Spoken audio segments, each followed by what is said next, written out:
So this one is for lovers of steel death traps. Steel Death Traps. Brilliant. What a great title. Otherwise known as Tank. Tank. Mark yes. Urban Tank. Tank. The book is called Tank.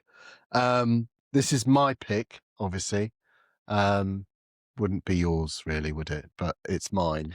I liked it a surprising amount for someone who has hitherto had no interest in tanks. Well, I mean, you're on your own there, frankly, Senior. No, again, premise is beautiful. He goes through the history of the tank through, I think it's 10 salient examples, starting, of course, with the British Mark IV from the First World War, the French top tank. FT-17. Slightly less top tank. And then going through into the more obvious examples: T-34, Soviet T-34, Second World War, Tiger tank, and all the way up to the American Abrams current, and shows you how the tank develops, not least through that whole development, but also the grand step changes, the revolutionary moments in tank design, how they initially grow almost exponentially, and then you sort of come back to a slightly more sensible weights and so on by the end of the century. And then does the tank have a future? There's a question he addresses at the end of the book. So he does it beautifully well. It's beautifully written, obviously, journalistic background, all of that is well researched.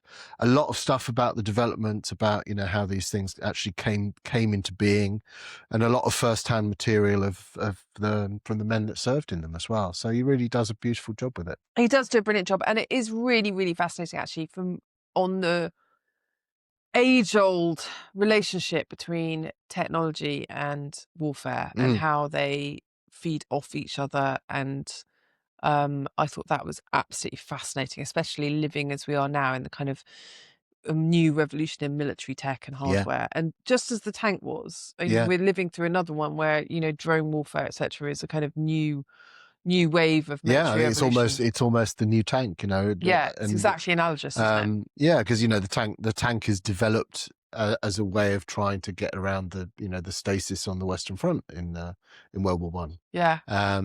And in a sense, that's what the drone is doing now as well. So and revolutionizing warfare. And the tank took its time to really develop, but once it is up and running, obviously leads to blitzkrieg in the Second World War. That's very tank based, of course. So absolutely is a revolution in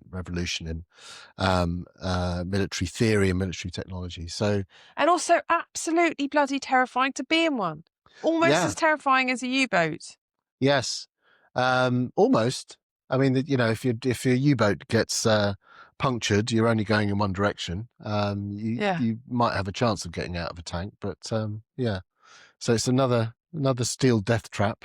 You want to put it that way? If I'm going to go to war, I'm not going by tank or U-boat. I'm going to be a drone operator safely. Oh, in a industrial unit, many miles away from the front. Many miles away. That's my game plan. That's your new plan. Yeah. Well, as a life plan, it's not a bad one. No, indeed. It's the coward's way. That's what I'm opting for. Yes. So keep clear of those steel death traps. Absolutely. Yes.